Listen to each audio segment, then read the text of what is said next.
Potomac Bead Company, and today I am going to be making a pendant for you. Hopefully you will also bead along. And for this pendant, which I am calling the Antique Spring, it's going to be featuring a filigree disc shape and then a cabochon as well. If you would like to make along and kind of gather materials so that we can come back and save the video and make, underneath the video there is a show more button that says the published date on this video and when it was created. And from there then you can also look below to the little show more button, hit that little down arrow, and it'll give you links to the different products as well. So I really love this Antique Spring pendant because it does feature that filigree piece. This reminds me of going to different thrift stores and kind of finding treasures and then taking them apart and enhancing them and making them your own. The great thing with this is you don't need to, we already have them. So this Antique Spring pendant is done on a base of a Filigree Flower. It's 40 millimeter, and in the design here sample I have the antique brass, and as I make with you I'm going to be using the antique silver color, so a little bit brighter. In the middle of this pendant is a 24 millimeter cabochon. It's going to be flat on one side and rounded on the other. Here I have the resin turquoise swirl, which is a newer cab. The nice thing is it is resin, so it's nice and light to work with. To switch it up for the design that I'll be doing for you and showing how a different cab and a different design can completely make the piece look different, I have here one of the Golem ceramic cabs, and a lot of these are in the 24 millimeter and have beautiful floral designs and just really pops of color. So check out the Golem cabs as well. So for this, again, you're going to be using that 45 millimeter or that 40 millimeter and that 24 millimeter cab. In addition to those two items, I am using seed beads to hold it all in place and to make my bail. It will be featuring 8/0, 11/0, and 15/0 seed beads. In the design here, I used the metallic, the matte metallic bronze in the 8/0. I used the metallic bronze in the 11/0, and then I used the blush lines in the 15/0. That's also used to make the pendant as well. To bring out a little pop of color and to bring out those black lines as well in the design, I will be using the black 8/0 seed beads. I have my 11/0 in the matte opaque antique rose, and my 15/0 is in the matte opaque dusty orchid, which is almost the same exact color as that rose. These are all Miyuki brand seed beads. However, this could be done with Toho brand seed beads as well, and it's not really going to affect the design of the actual project. The whole thing will be strung on 0.006 wildfire beading thread, and because I'm using the gray and the silver, actually filigree piece, I'm going to use the gray thread as well. You will also need a needle, and one size 10 needle will do it for you. And then if you have a thread burner or a thread zap, I very, very much prefer to use one. This is the Thread Zap 2. That's my go-to to burn the thread both off the spool as well as at the back of the project where I tie off the knots at the top and then right near the actual connecting of the starter thread. Additionally, I like to have a flat or a needle nose pliers with me. That's going to flatten out the thread and make it a lot easier to thread your needle. To get started, I want about 4 feet of beading thread, which is going to get me the design finished, and I want to put that on my needle. I'm going to be starting with my 8/0 seed beads and my filigree piece, and then we'll build on from there. So to get started with my piece, it is incredibly simple. This is not rocket science. It's pretty amazing what you can do with very little knowledge and experience. This is one of those pieces that when I sat down and worked on it, it actually only took me about 25 minutes to make the whole entire thing. It's going to take longer to do the video to show you guys, but once you learn it and do it, it really is a quick process. The first thing I'm going to do is put on a seed bead that's going to work as a stopper, and I'm going to leave about 2 inches at the end of the thread. That's just going to be enough to actually tie on and knot the threads together as I finish the actual pendant piece. So I have thread going through it 2 times and then thread exposed on the outer edge. Again, this is a bead that is not going to be included on the pendant. Anywhere on the pendant then, I'm going to be connecting to this outer row of rings there. You can see those circles. I'm going to take my thread and needle, come up through one of those circles. Again, it doesn't matter where you start. That bead, which you're going to make sure is an 11/0 or bigger, is going to stop the thread from coming out the back. From here, add an 8/0 seed bead and go back down through that same hole that your thread is coming out of. Give a little tight pull. Along the back then, we're going to have some thread exposed. That thread is going to be exposed going from one hole to the other hole. So I'm going to take my thread and needle now, flipping the piece back over so you can see. I'm going to go up through the hole that is next to the hole that the black bead was coming out of. Add a black bead, sew down through that same hole. Again, up through the hole next to it. So this is as easy as basically sewing on a button, adding a bead, sewing back through that same hole. Again, these are the 8/0 seed beads in the black color, going back, coming up to the front. So I'm always coming up to the front, adding a bead, sewing to the back. Taking my thread and needle from the one hole and coming into the project through the hole that's next to it. This gets continued around the entire circle. And I'm not even worrying really about how the seed beads are laying. Obviously, I'm pulling the thread a little tightly because I want to make sure I don't have a lot of extra thread exposed along the back ridges here. But I'm not pulling tightly to really affect the way that the seed beads are laying. We'll do that as we come around and kind of group them together in our next step. So right now I'm going to continue around the whole circle, and you can see that this can happen really quickly. Again, it's just like sewing through a buttonhole and going down. So I'm just going from front to back and so forth. So I have a couple more stitches to get around and to finish these, and I'm going to continue going all through those holes right around till I get to my finishing point. So I'm finishing up adding my last bead and going down through that same hole. Where my thread and needle is going to go next is back where that starter bead or that stop bead is. I'm going to go through that same hole, the hole that we first went through. I'm going to make sure that my stop bead does not get twisted up in my thread because I want to be able to take that off after the fact.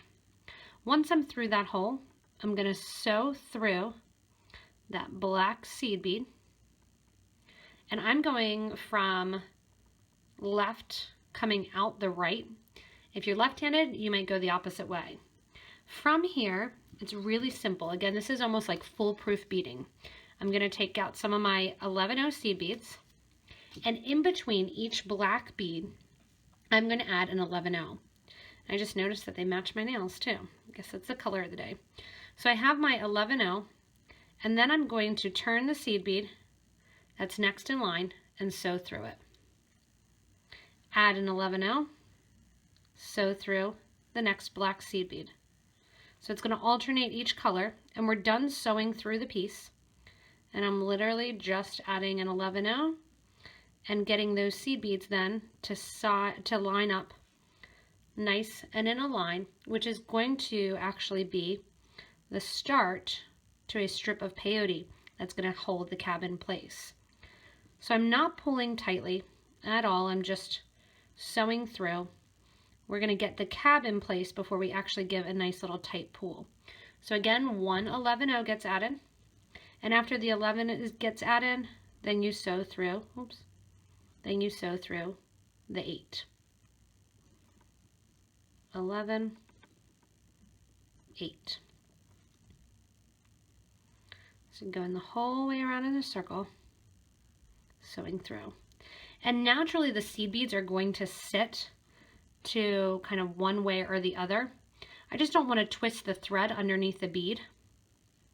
So I want to make sure, rather than kind of jumping over to here and going in this way, I want to always make sure that my thread and needle are coming through from the left or the top as you're watching, kind of towards the right/bottom.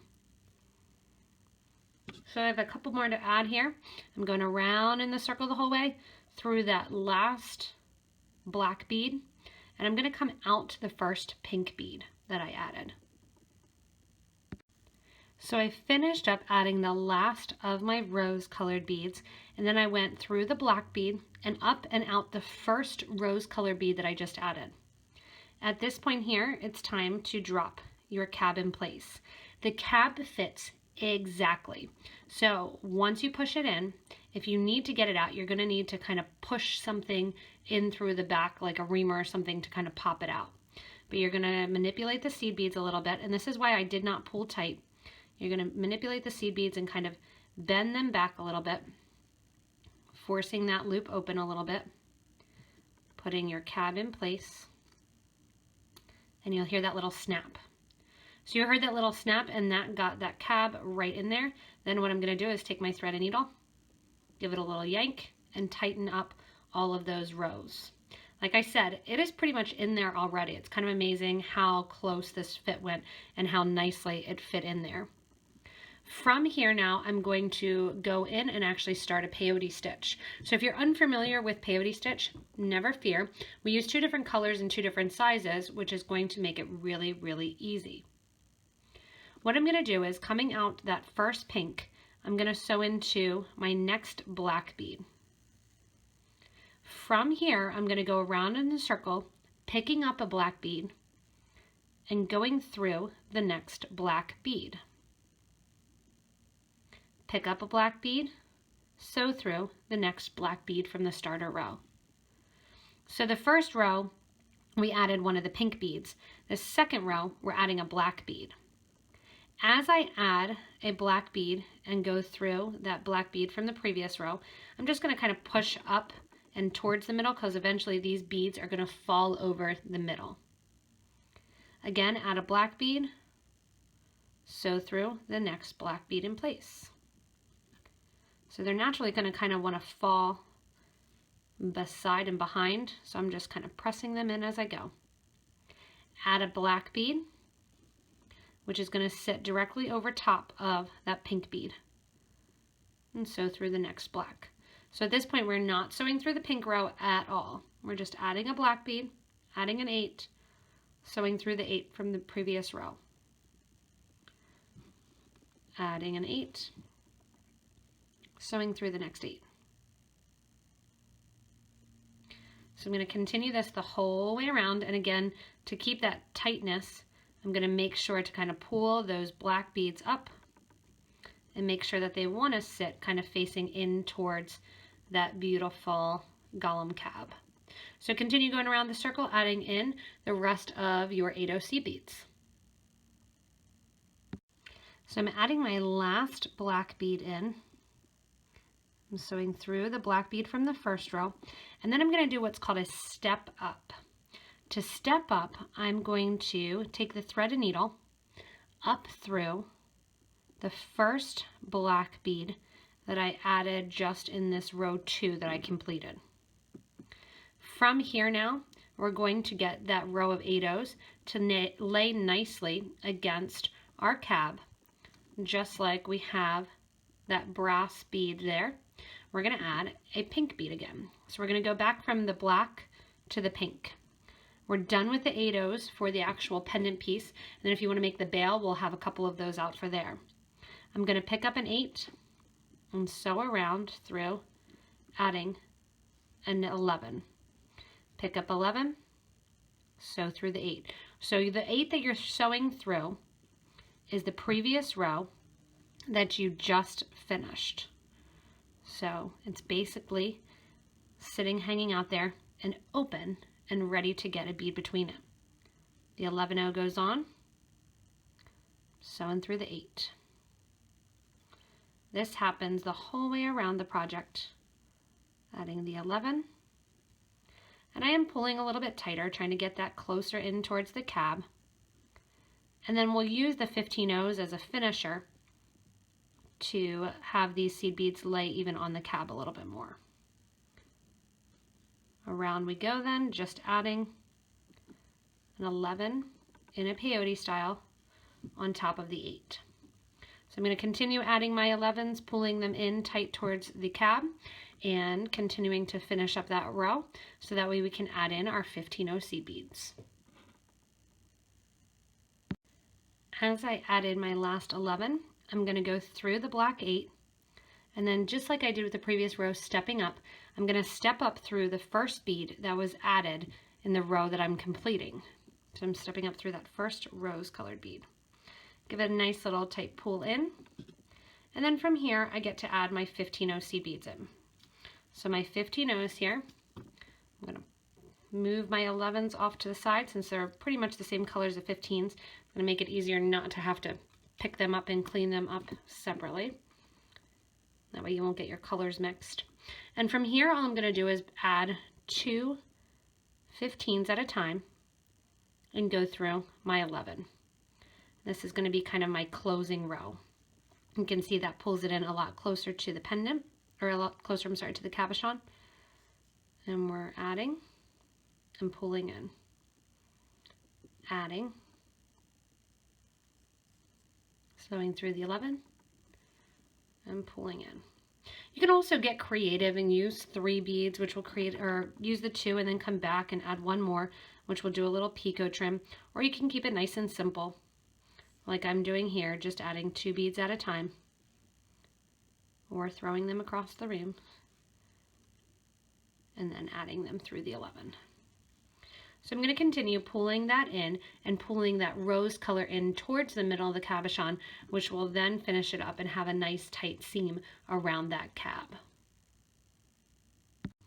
So I'm at the last 2 seed beads here. I'm going to sew down through that last rose color 11O.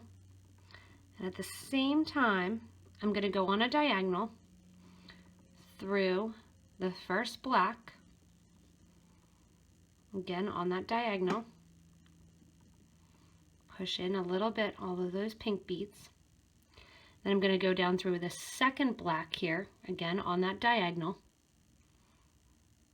and then I'm going to go down that first rose color bead and out. So you can see I'm just going on a diagonal line right down that peyote stitch.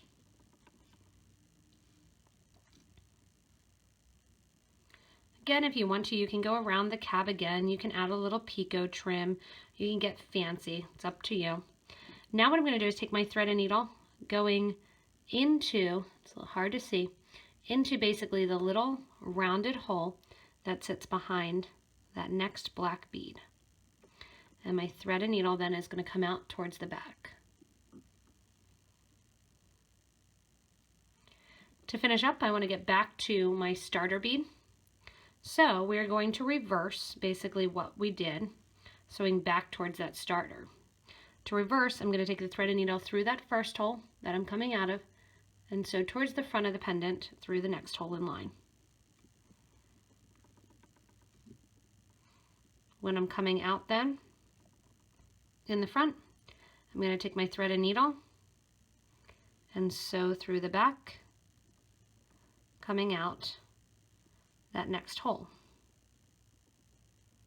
And you want to make sure that you're coming out through the round holes in the back and not the triangle holes, because if you come out the triangles, you risk that you may see the thread in the front.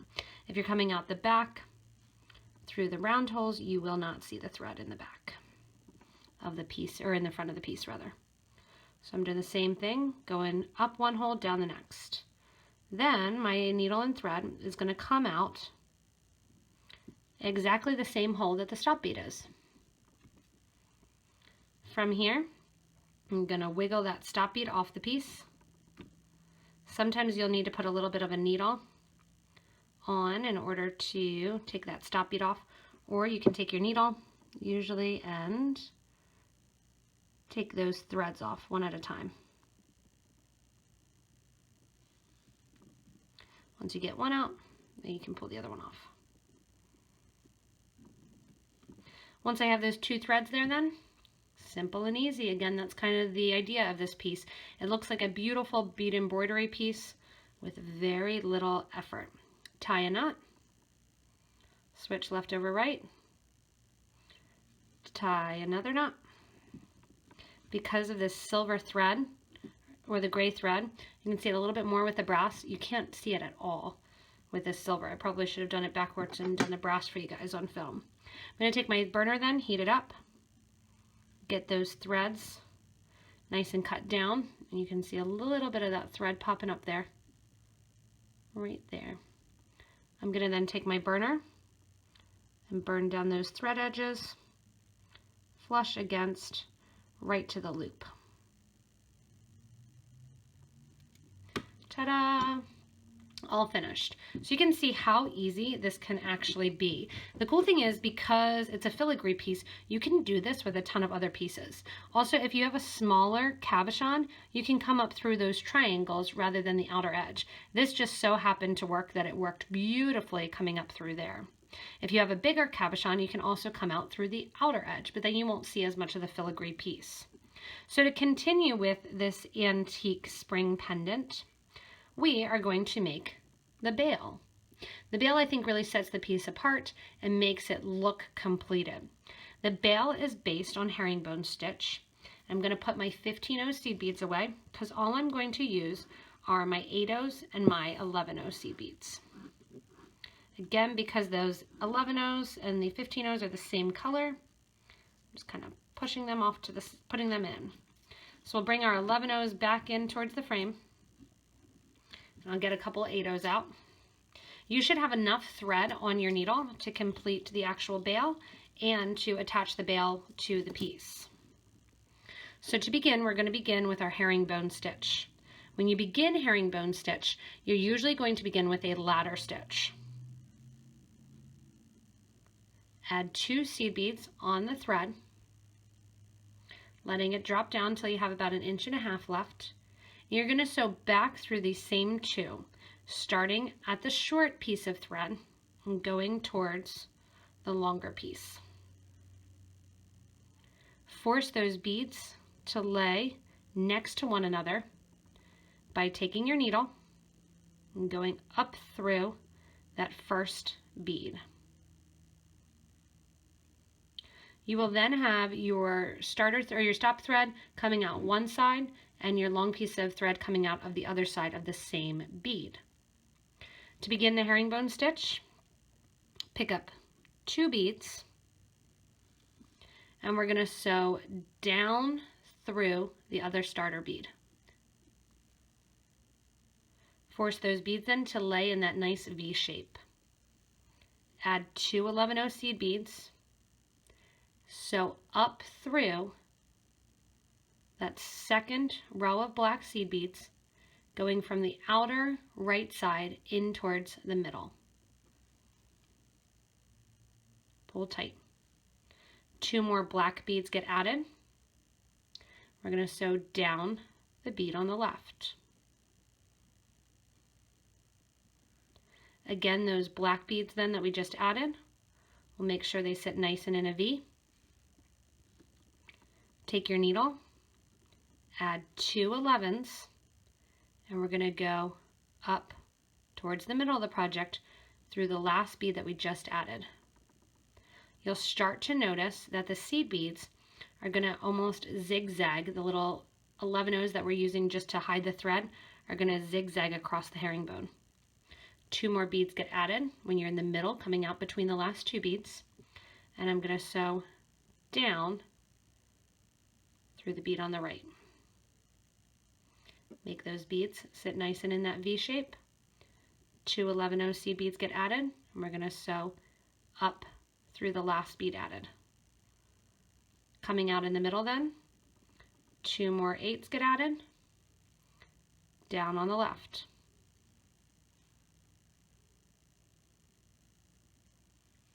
Again, 2 11s, and the 11s really are just I'm using them aesthetically and to hide the thread.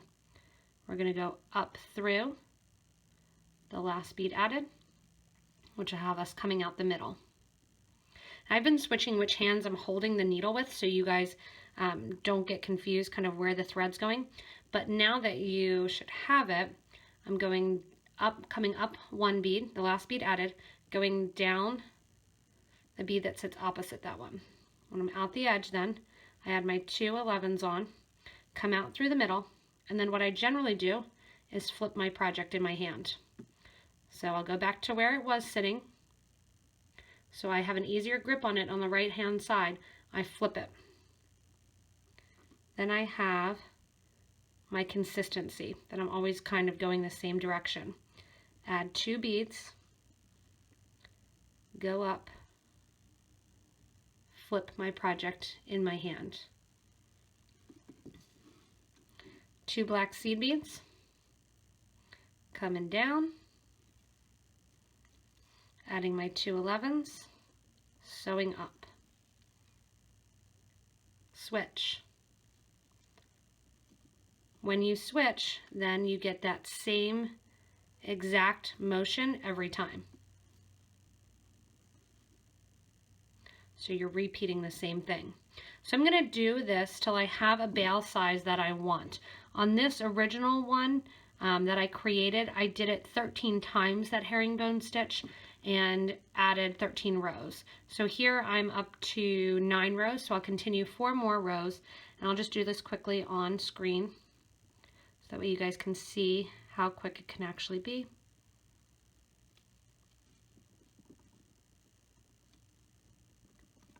This also would be a great way, instead of stringing the pendant on chain, this would be a great way to do an actual necklace that then you would keep that attached to.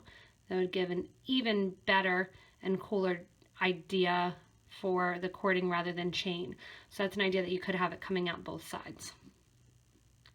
Once you get the desired length that you want, and you're coming out the middle of the project, we are going to add 1 single bead.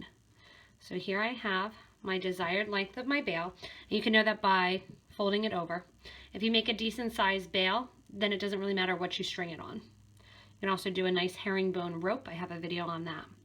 Once you have the desired length, you're going to take 1 8/0 rather than 2, and we are going to sew back as if we were continuing the design. And there we have it. From here, we're going to come back down the whole side, around to the bottom, and back up. What we're going to do while we do that is add an 11, sew through the 2 11s on the side. Add 1, sew through 2. Add 1, sew through the 2. So this is making it look like a consistent line then, and catching on to those 2 beads that we put on the side to hide our thread and just to decorate this herringbone stitch. In the design piece that I made, you can see it's the brighter brass there versus the matte. When I get towards the bottom of the project here, and I'm coming out the last 2 seed beads, what I'm actually going to do is sew up through the black bead at the end, sew down through that starter black bead. We're going to add 1 more black bead so we have a point on this side. And we could have done that. I know those of you that know herringbone, you say, well, we could have done that back here. We could have. This is just an easy way to show those people how to start that may not know as much as you. So we added 1 black bead on. We're coming up the black bead. We're going to go over the herringbone row.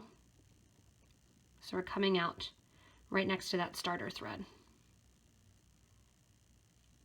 From here, we're coming out next to the starter thread, and we're going to continue now down the other side, adding in our 11/0 seed beads. So just like we did on the other side, I'm going to add 1 bead and then go through 2. And continue down that line. So the 1 bead gets added. I sew through the 2 that are already there. 1 added, sew through 2.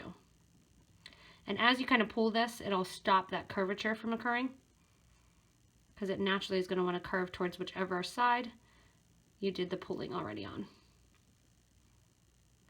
After I get my last 11/0 on and I'm out my last 2 beads, give a nice little pull, and that'll start that natural curvature towards the actual piece here. Now we get to actually attach it and sew it on. To do so, go through that first black bead that's in that end of the herringbone, as well as the black bead at the point, the one that we made just a single bead on its own. From here then, that single black bead is what we are going to add to the front of our little pendant here. And with this pendant, you can kind of figure out where the cab is because it's a naturally done and pressed and kind of beautiful cab. I'm going to make sure that it's sitting exactly the way that I want it to, with a flower sitting exact. So you can see the flower is kind of off a little bit to the left on that one. So I'm going to spin it till it's exactly the way that I want it, which is right there. From there, I'm going to pick a spot between the two rings, between the two loops to connect. I'm going to take my thread and needle and I'm going to sew to the back of one of those rings. When I come out the back, I'm going to go into the loop then next to it and come through. From here, I'm going to sew back into that same seed bead. So we're coming out of the seed bead. I sewed from the front of the pendant through that loop to the back, brought the thread in and up through the next loop, and then after I come out that loop, I add the thread to that 8-0. When I come to the back now through that same loop, I'm going to turn the pendant over, grab the 8-0 from the opposite side of the bail, sew through that, and then I'm going to sew up that loop that was beside the pendant that I've been going through. What that's going to do is position that bail right along the top. From here, I'll sew through the 8-0. So again, just like sewing on a button, through the loop that I've been going through on the left, through the 8-0 on the back, through the loop on the right, and out the top. Because it's the bail, I'm doing this repeated. When I do it for the last time here, I'm going to go through the 8-0 and then tie the starter thread and the thread that I'm working on together. So I took the needle off the thread, tie it together there once, twice, and bring it towards the back here. Get my thread zap, thread burner, burn those threads down low, and then take the zap and burn those threads one at a time flush towards the knot. What that's going to do is curl up the thread at the end and make it a little balled. That way that knot that I created will not come apart. Ta-da! And there we have it. So the antique spring pendant, like I said, is really, really easy to make. It's one of those that it's based on peyote. Everything fits exactly, so it's really hard for you to get a point where you think, oh, I'm stuck or I'm getting errored, because you have that base already created. You get that nice, again, bead embroidery look that's kind of foolproof because the holes are already there and you're attaching to those holes in a nice sewing style. So if you want to have a friend over, have some coffee and bead, this is a good one for them to get started with. That you can, even if they have a little bit of general beading making skills, you can have them make this fun pendant. Again, if you need any of the materials to do this antique spring pendant, you can go back to the beginning of the video where I list the materials out, or below the video to that little description on the published date to that show more drop down button. You can also subscribe to this YouTube channel and it'll give you regular updates when I do new videos, when we have new projects, when some of our awesome designers that create for us do their projects as well. And also when there's new things to the market, we do some videos and show you guys that as well. As always, too, you can stay connected with me at PotomacBeads.com and shop from me online there. You can also stay connected to us through Instagram and Facebook, as well as Pinterest, and get ideas there. You can also join our Facebook group for beading and jewelry making. It's a wonderful, awesome group for inspiration, design help, ideas, and really just a great group of people that love to make jewelry and love the design. So as always, thank you so much for watching. And if you get a chance to get these fun filigree pieces and pick up a 14mm cab, have fun creating this beautiful, if I must say so myself, antique spring pendant. Thanks so much for watching and have fun creating.